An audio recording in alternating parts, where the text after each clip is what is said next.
on fire with the zeal of God. Oh, let your light blaze through. Dance and sing, yes, laugh and shout. Creation gives you the cue. You say that your God is love. Well, it's time you know it's true. Spirit is joy, oh, holy joy springs from my soul to you. Catch on fire with the zeal of God. Oh, let your light blaze through.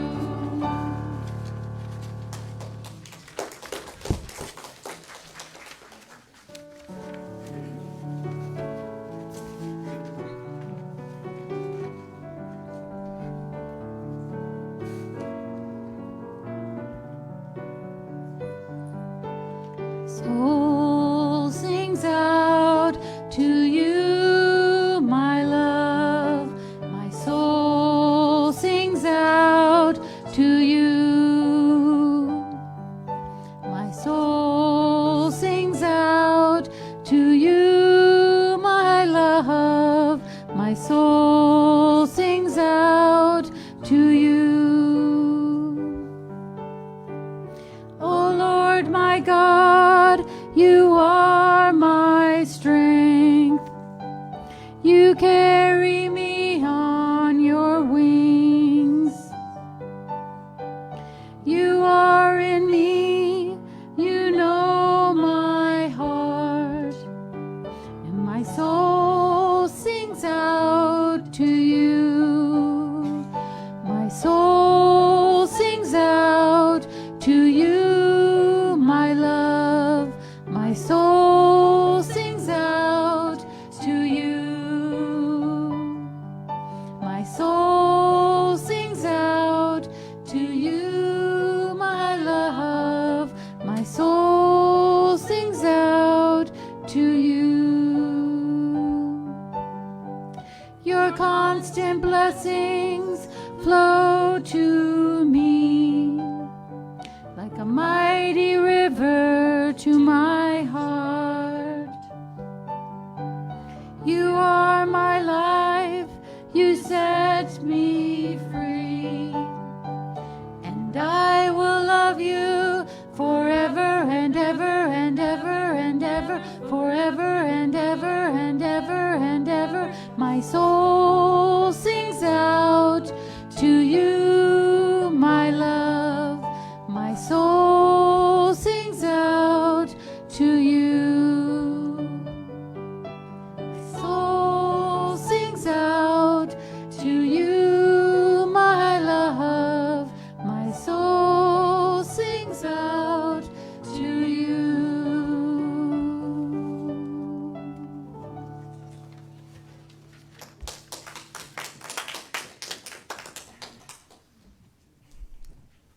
Love has been activated in this place and space this morning.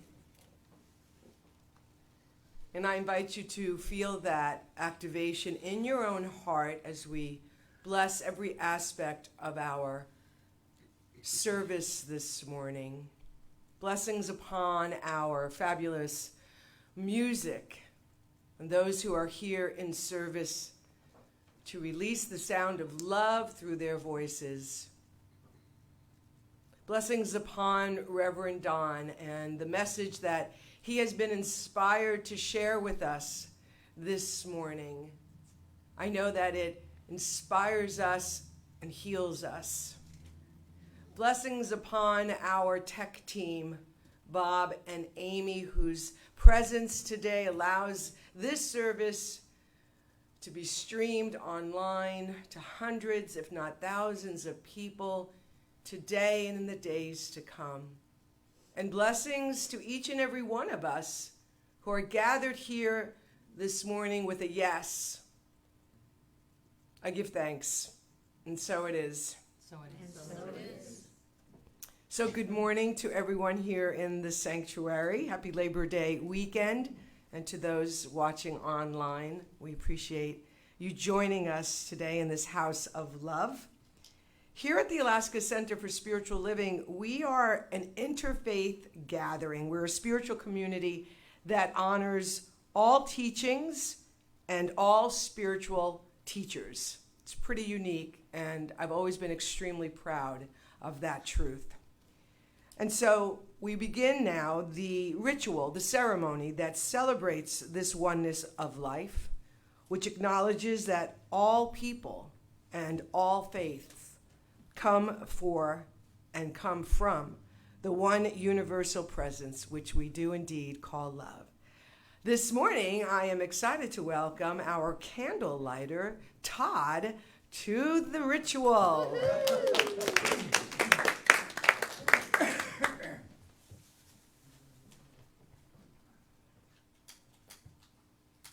And so let us begin. We start with the Tao, honoring the universal path of harmony and equilibrium, the natural way. Next, shamanic traditions, honoring the beliefs and practices of all indigenous peoples, the way of pristine spirituality. Next is Hinduism, honoring the path of knowledge, action, and devotion. Judaism, honoring the ethical path of living by sacred law. Buddhism, honoring the Four Noble Truths and the path of compassion. Christianity, honoring the Christ consciousness as the path of love. Islam, honoring the path of submission to the will of God as the highest calling. And New Thought, honoring the metaphysical path of mental healing through the practice of universal spiritual principles. And this last candle is what we call the healing candle of love. And so I want to invite you in the stillness of your own mind and your own heart right now to bring to your awareness the name or names of those that you wish to be included in this healing flame of love and light.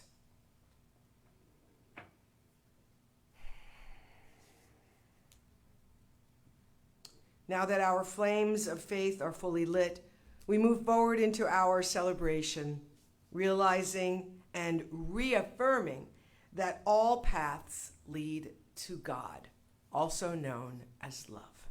Thank you, Todd.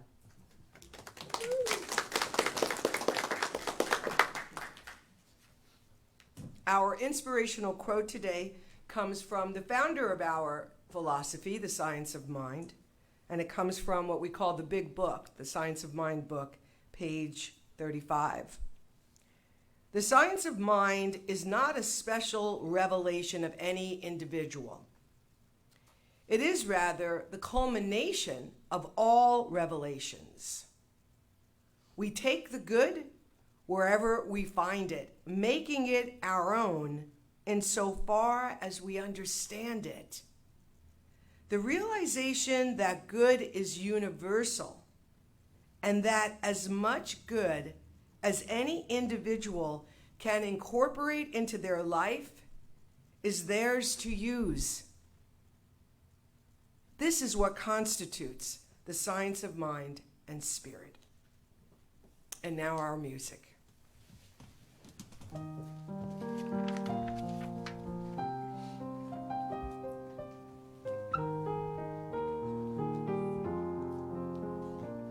In this moment, in this place, I remember who I am, letting fear and worry fall away from me. I open my eyes and see there is only love.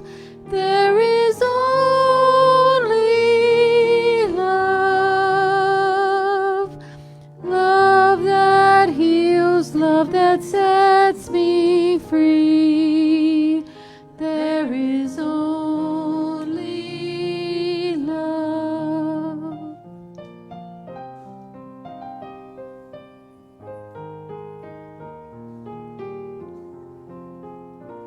When I lose myself,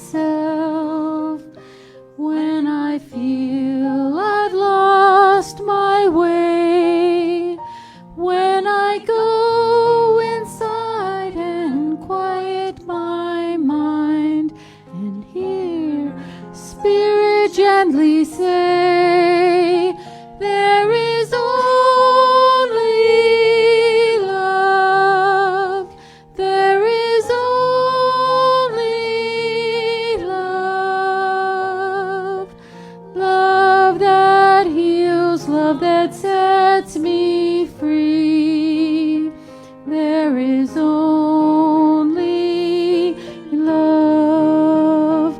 There is only love. There is only love. Love that heals, love that sets me free. There is only love. There is only love. There is only love. Love that heals, love that sets me free. There is only love. Love that heals, love that sets me free. There is only love.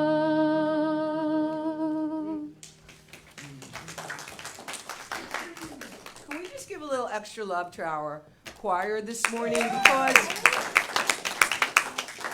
not only do they get here early to practice, but it's just a really beautiful gift to us because music is so healing, and we just really appreciate all of you being here with us today. As we do appreciate all of you being here with us today, it's amazing. There are literally 1 million places where you could go right now online to be inspired, but you're here with us today, and there's a reason for that. And so if you're watching with us right now, or if you're watching this a little later on, we really appreciate your presence with us, and we feel you and we welcome you to our community. For those of you who are here that might be here for the first time, we've got this lovely little welcome packet. It's got our Science of Mind magazine within it, which you can subscribe to on your own.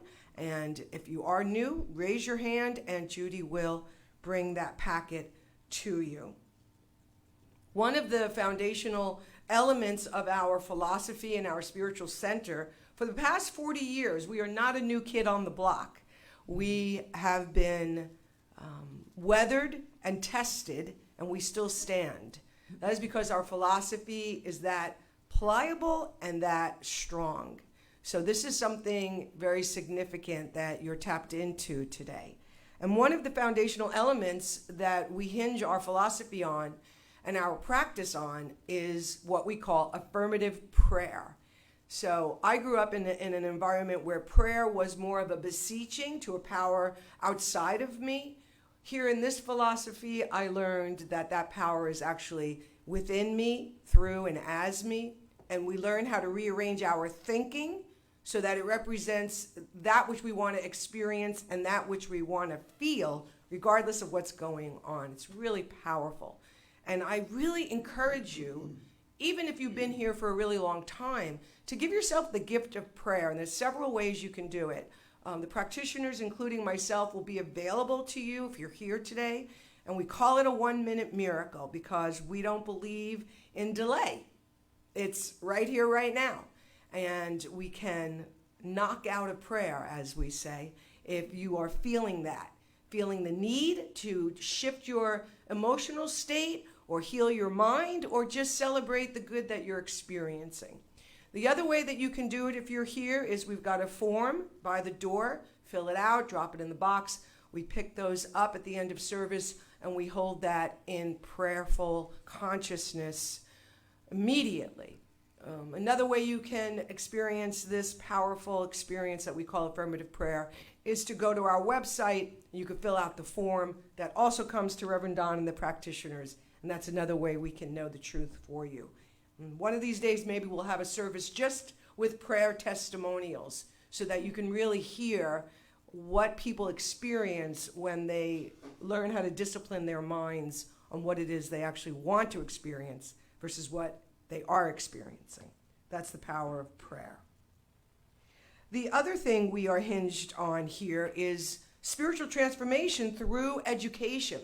And I don't know about you, but the last couple of years has really put me in a place, in a space where I'm reading again, I'm dabbling in spiritual education, thinking about these classes and opportunities that we have coming up, even though I've taken them. I'm not the same person today as I was when I took them. And so I really want you to feel into these opportunities today and see if it's something that your heart and your soul is calling you to do. The first one is Foundations. This is the great class to take. If you take no other class, this is the one to take. Why? Because you will really learn about the philosophy, but you're also going to learn about yourself, what you've been believing all these years, and what it is you might want to believe this year. Foundations is just amazing. It starts on the 15th of September. Like any good thing, it goes on for a couple of weeks because it's a meaty class that you want to have the time to integrate into your own personal experience. We have scholarships. We have a payment plan. Do not let the money, the investment, the class fee stop you. If your heart is saying, I got to do this, just contact the office. You can learn about that right on our website, or you can send an email to office@CSLalaska.org. But give yourself the gift of stimulating your mind with something more than what is being dished up these days.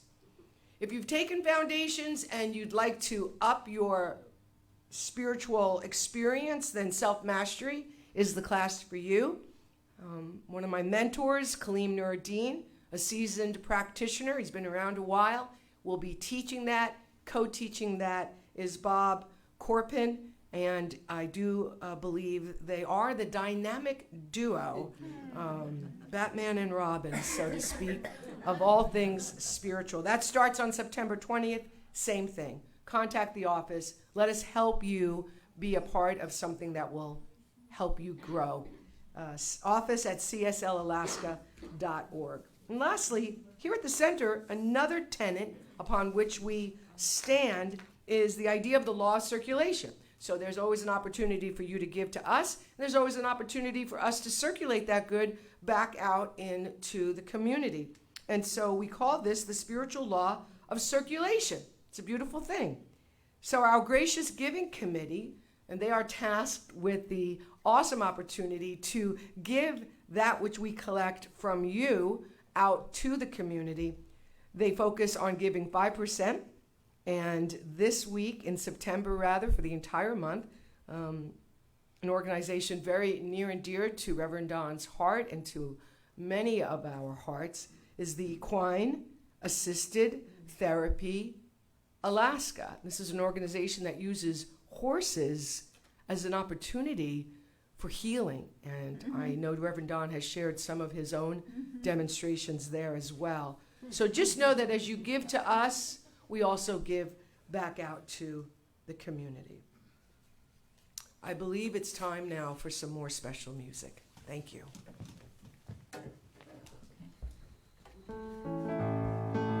Feel free to join us.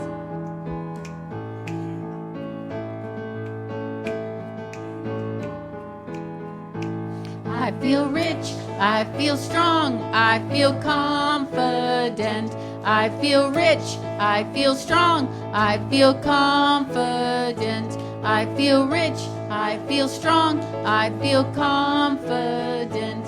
I feel rich, I feel strong, I feel confident. I have been blessed with a universe teeming with abundance. Oh, thank you, Earth. I stand in the midst of this abundance, using some and spreading all the rest.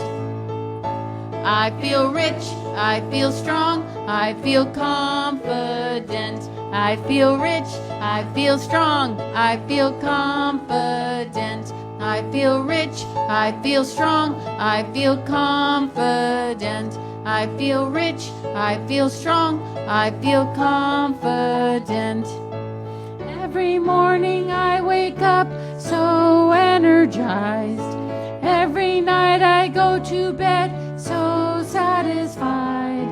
Every single day my physical self shines forth with my joy for life. Hey, I feel rich, I feel strong, I feel confident. I feel rich, I feel strong, I feel confident. I feel rich, I feel strong, I feel confident.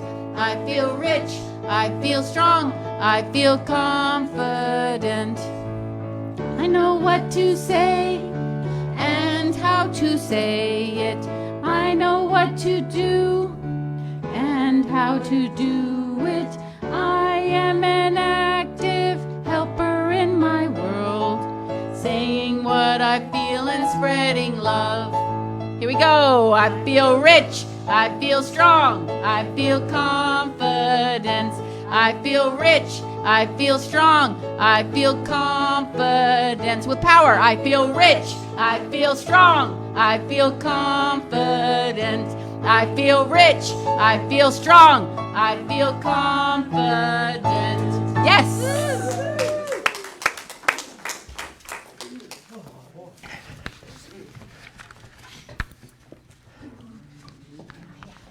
Hard to follow. I'm going to be singing I Feel Rich all week. Well, happy Labor Day weekend to everyone. Thank you for coming out on this beautiful day. It's good to see everybody here. And also thank you to those of you who are at home and watching either live or recorded. Thank you for inviting us into your home on this beautiful, beautiful day. Our yearly theme has been wonder, the wonder of life. And this month, the topic is work, how your work interacts with the wonder of life. The title of my talk is Good Work. I have three major points. First, I'm going to talk about the power within. Secondly, you have a gift. And thirdly, choose a job you love. The power within. It was repeated over and over in the Christian Gospels. Jesus talking to his disciples saying, "It is not I who doeth the work, it is the Father within." Well, if we take that concept and apply it kind of to our philosophy, it's not that we have to do all of everything all the time ourselves, because we have this infinite creative force that's a part of us, helping us along this way. You don't have to do all of everything all the time. You have that power that is with you. It is the same power that was in Martin Luther King, in JFK, Marie Antoinette, Junetta Downey. This is the same power that is within you. We each have a skill or a talent or a gift sometimes. That skill, that talent, that gift is God. That is that infinite creative force pressing up against you, expressing itself through you uniquely. I loved when we did the Clifton Strength Finders here at the center. Everybody took this little test. It's not long. It's not a test. It's a little form you fill out, and it grades you, and it doesn't talk about your weaknesses. There aren't any weaknesses in Clifton. It just talks about your strengths, and it helps you find what your strengths are. And it's amazing what it can be. And when we can step back and we can figure out what our strengths are, we can then use those. And what a gift it was to find certain people. Karen's a good example. I'm sorry, I'm going to pick on you today, but Karen is really outgoing, bubbly personality. She is a great person to be a greeter. And she's just a natural. And that's the thing that I'm talking about. They're not giant, things you can't be a sword swallower or walk a tightrope, but you can have some smaller skill that is unique to you. And it is that can help propel you forward. I love the Clifton Strength Finders. A guy by the name of Robert Bella wrote a book called The Habits of the Heart. And in The Habits of the Heart, he talked about the orientations to work. Now, the first orientation is to see your work as a job. It's a paycheck. It's what you do in order to get so you can pay the bills. The second orientation is to see your work as a career. Here, you're climbing the proverbial ladder in search of status and wealth. In the second orientation here, the way you feel toward your work is primarily driven by how successful you are in it. And if your career is waning, it may feel as though your entire self-worth is on the chopping block. Now, in the third orientation, this is seeing your work as a calling. That's a big word, and I want to try and put my interpretation on what really is a calling. I remember the first retreat that I went to in ministerial school, and all of the newbies, they asked them about their calling. And oh boy, my classmates, they were all really good. And man, they talked about their calling. And I just had visions of, waking up in the middle of the night to this booming James Earl Jones voice, "Go be a minister." And man, I didn't have anything like that. I wasn't even close. For me, a calling it seemed like a good idea at the time. It's not this real big deal. And yet it seems to pan out. And I know that if it's wrong or whatever it is, things get really hard. You're always pushing that rock up the hill. You're always going up. There's never a time when it gets easy. When I went to that, then I think, maybe that wasn't such a good idea. But when things are going right and they all sort of fall together, then I think that's a real sign of what that calling is. This sense of calling is firmly established in a life of faith. Another big word. What do we really mean by faith? Is this blind acceptance of something? I don't think so. To me, faith is more a risk. It's willing to say, yeah, that sounds reasonable. I'm going to go with that. And then have the confidence to stick with it. Not to take a temporary setback, not to let something throw you off track, but to stay with it and go with it. And it is a belief in the outcome. And I think that when we do have that calling, when we do sounds like a good idea, that we can then have that faith. We can have confidence that it's going to unfold. I feel rich, I feel confident. And that's what I'm talking about. If you have received a call, then someone or something must have made the call in the first place. Well, that thing, that something, is universe or God or spirit, the thing itself, whatever name you choose to assign to it, that is what's making the calling.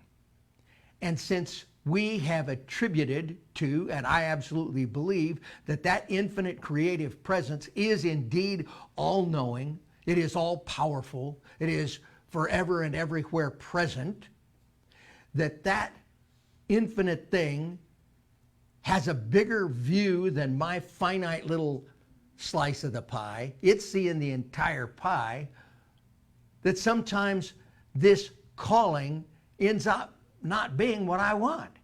And it may not be real pleasant. May not be exactly what we want to do. And it brings me back to my younger days.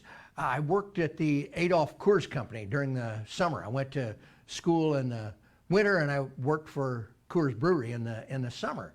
And one summer I drew the lucky job of being on the cleanup crew. And that was a calling, because I'll tell you, I was making $3.04 an hour. And that was big, big money in the early 60s. And so I was really excited to have this job. Well, I showed up and I was on this cleaning crew, and it was a good job. I liked it. Until one day they said, we need a volunteer to work on the pasteurizers. And nobody raised their hand, and the guy says, Fleming, over here. And he said, put this on, and it's this rubber suit, not what we would have today, I can tell you that. It was more like a pair of Grundens with duct tape around the wrists and ankles, and maybe a Helly Hansen jacket with goggles. And they gave me about a 1-inch high-pressure hose and said, take the cover off that portal and crawl in. And there's this thing, it's about yay big, that big, and it led into this little area underneath the pasteurizers. Now, back in those days, most beer was pasteurized. It'd go really south on you in the heat. So I did that, and I crawled into that little area. I had a little headlamp. It was maybe 30 inches deep total with this big hose, and I had to squirt down and clean everything in this area. It's probably as big as this room, bigger.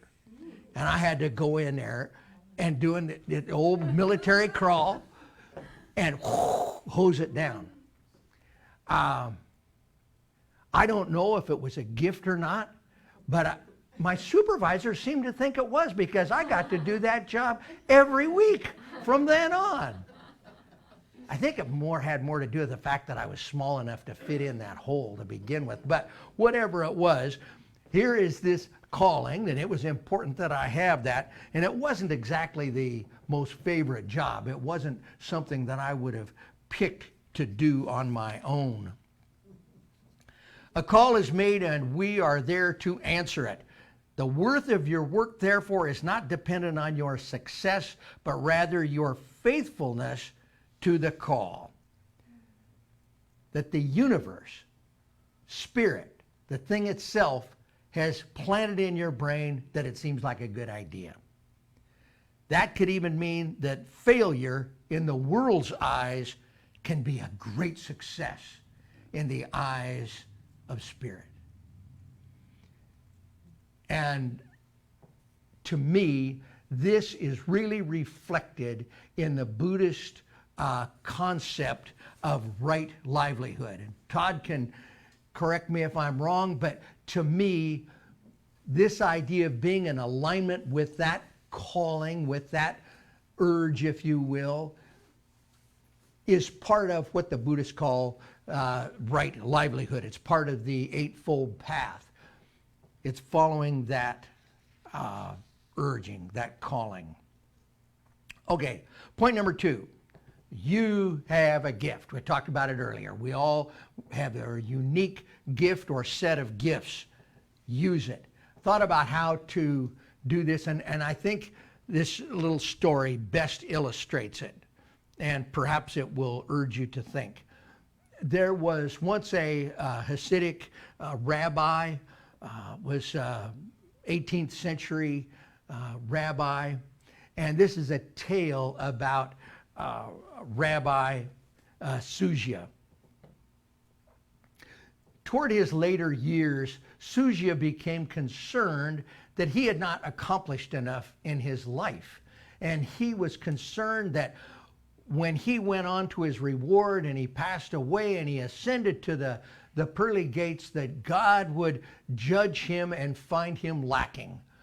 Why weren't you like Moses? Why weren't you David? Why weren't you Abraham? And Susia thought, oh man, I didn't do any of those things, and I'm not that big. I didn't accomplish that much. I didn't do any of those. And he worried about that. And sure enough, the day came when Susia passed away and he arrived at the pearly gates, and God approached him and God said, why weren't you Susia?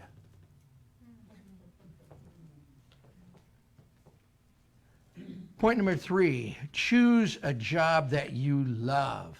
It's another saying that we've all heard. If you choose a profession or a calling, a job that you love, you will never work a day in your life. This has been attributed to many different people, Confucius, Mark Twain, and even Mark Antony. I don't think the Latin singer, maybe. I think it was the Roman, but it said Mark Antony. I've shared this story before, but this is a different twist on it. It's a story of a man who had a very successful life. He had a very successful career. He was making six-figure income. He had a beautiful wife, kids. He really liked his job. He was very, very good at it. Everything seemed fine. But his passion in life was coaching kids. And he loved to volunteer and coach kids. That's where his soul was deeply fed, from helping these kids. And he wanted to spend his time doing that. And he thought about it. He prayed about it. And he realized that is his true calling in life. That's what he needs to be doing. That's what the divine creative forces put him on this planet to do, was to help disadvantaged kids and teach them in sports, athletics of all types. Then he went to his minister, CSL minister, and kind of laid out his plan, told him what was going on. And the minister thought about it, and that really does sound right. And I absolutely do believe that if you step into that, and with that faith, with that acceptance that the infinite source is going to protect you, then maybe that's what you should do. And so as the man was getting ready to make his announcement to the company that he worked for, the minister thought more and more about that, and he finally called him one day and he says, let's talk again before you go. And he came in and he said, maybe this is something that you can have your cake and eat it too. Why don't you go in and ask them if maybe there's some way we can work this out? Well, he got ready. He called HR, and he was going to, he had an appointment for him, and they said, great, yeah, we kind of wanted to talk to you too. And oh no. So he showed up for the appointment, and HR said, before we get into your issue, here's our deal for you. We are 4 hours from the East Coast, and we need a liaison with the East Coast, someone who can come in way early in the morning and do all the work that we need to do, connecting with home office and taking care of all the problems, the issues, and the things at home office. And in regard for that, as a reward, we would be willing to give you a pretty substantial raise, and you'd be off by 2 p.m. And he thought about it. That's exactly what he needed, because then it'd give him time to get out, get over to the gym, organize the practice, and he could still fulfill that passion in his life, and at the same time, he could still provide for his family and do all the other things. My point in this story is that when that infinite source is indeed with us, it will provide a way for us to do it. We just open ourselves up, and that infinite source will take care of us. A lot of biblical figures had regular mundane jobs, in addition to being these famous people out of Hebrew scriptures and the Christian Gospels. And so I thought I would just share a few of them with you. Isaac, he was a famous real estate developer. Jacob was a rancher. Now Joseph, you remember Joseph of the multicolored coat? His brothers threw him in the well and got sent off to Egypt and all that. Joseph was a government official overseeing all of the agriculture, the entire economy, and the immigration policy of a foreign land headed by a Pharaoh who didn't even believe in his God. Moses spent 40 years as a shepherd.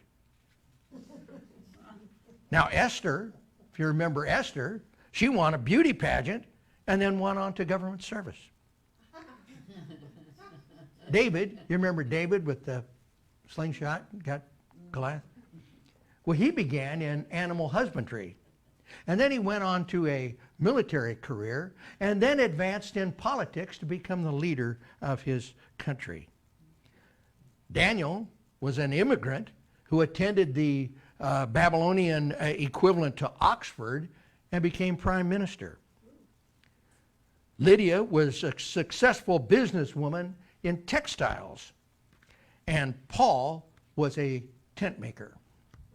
And of course, perhaps one of the most famous of all was Jesus as a carpenter. So you see, these people had regular jobs too,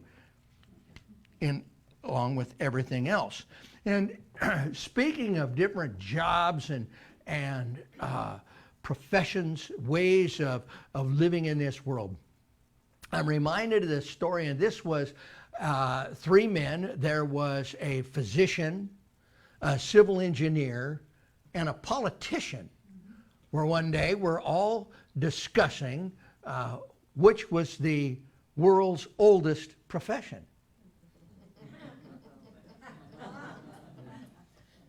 Well, the physician said, well, it says right in the Bible that woman was made from the rib of Adam. Well, that would have required a surgeon. So obviously, physician is the oldest profession. And the civil engineer said, oh, no. He says, you read a little earlier in the Bible, in Genesis, it says that God created order on heaven and earth out of the chaos of the universe. And who could do that other than a civil engineer? Civil engineers predated physicians. The third guy looked there and says, you guys, this is the politician. He says, who do you think created the chaos?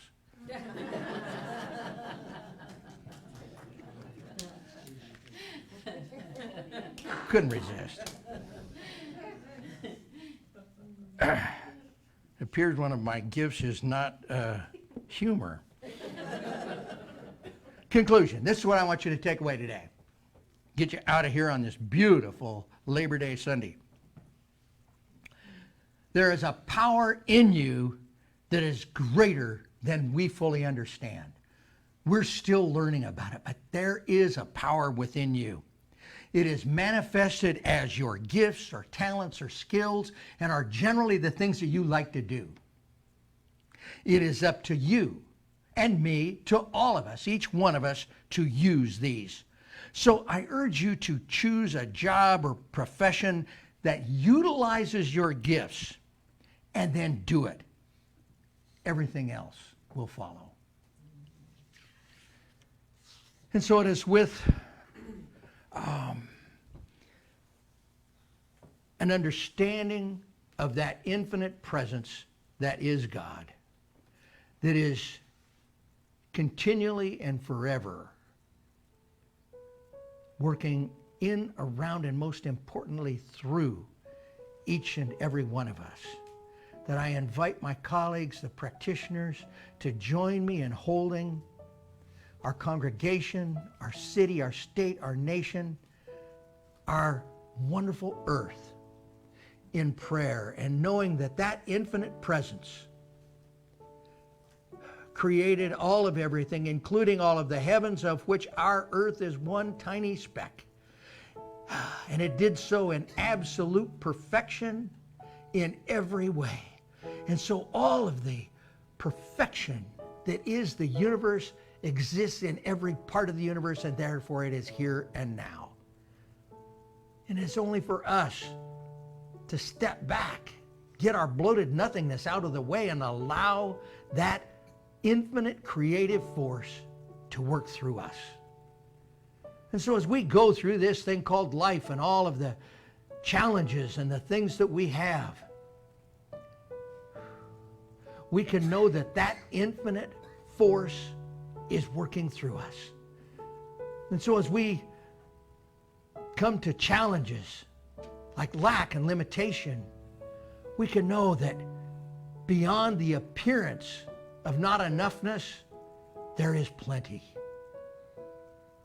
That beyond the appearance of dis-ease, there is health. That beyond the appearance of separation, there is love, the very love of God. And so we can just give thanks. We can give thanks for our awareness of the power, the presence of that infinite force within our lives and within ourselves as who we are. We just give thanks now. We let it go. We let it be. And so it is.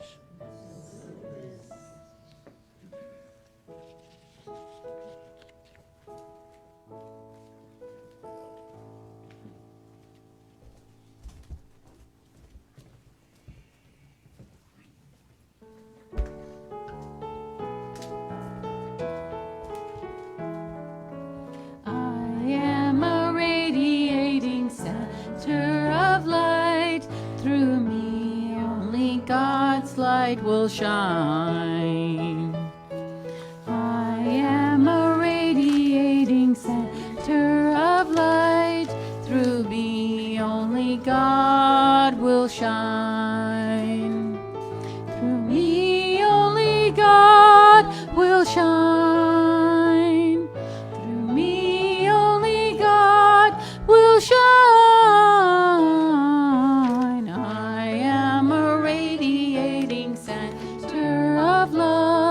Through me only God's love will shine. I am a radiating center of love. Through me only God will shine.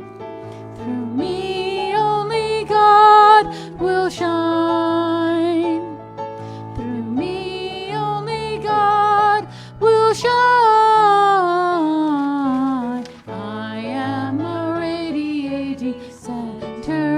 Peace. Through me only peace will shine. I am a radiating center of peace. Through me only God will shine. Through me only God will shine. Through me only God will shine. Will shine,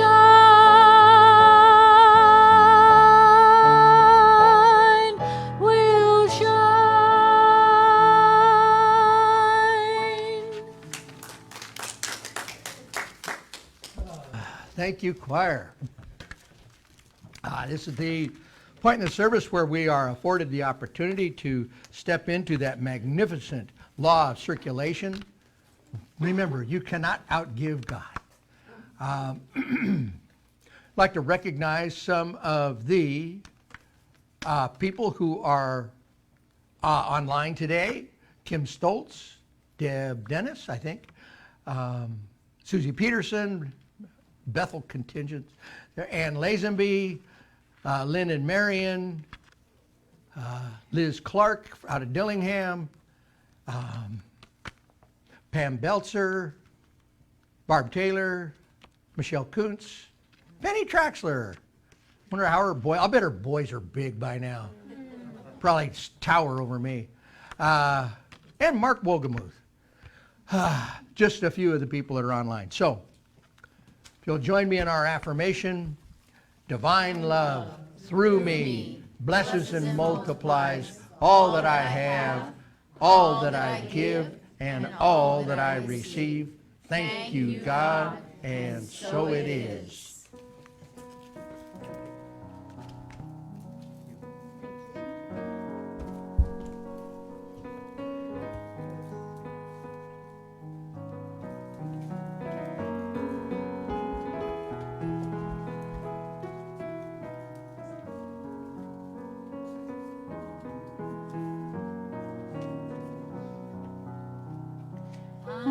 So blessed, I am so blessed, I am so grateful for all that I have.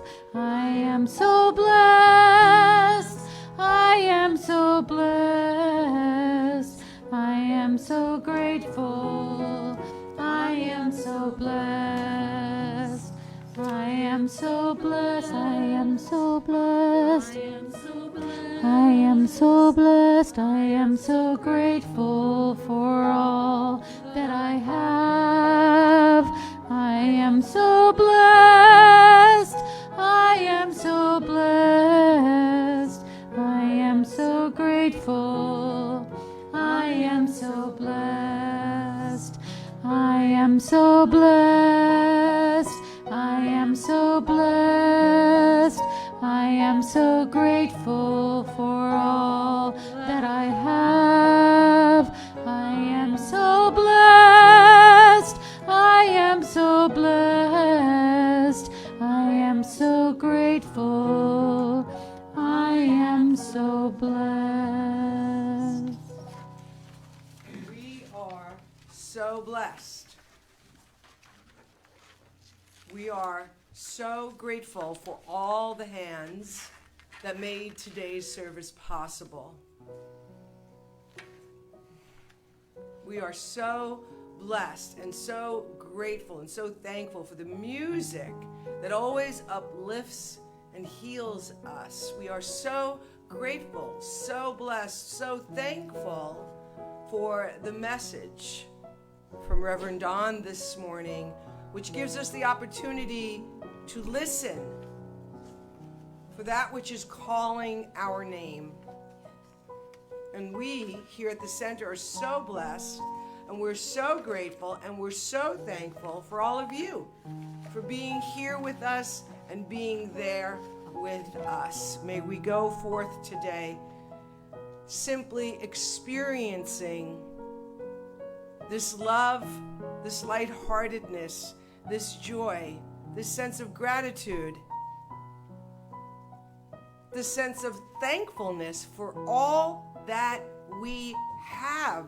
A roof over our head, a bed to lay in, a car to drive, food in our cupboards, money in our pocket, friends and family that love us. We are so blessed. And so it is.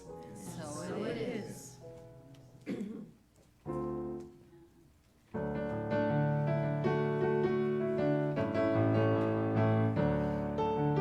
Spirit is joy, oh holy joy, springs from my soul to you. Catch on fire with the zeal of God, oh let your light blaze through. Let your image reflect the truth that you are God's own child. Shout about the light within, holy, pure, and undefiled.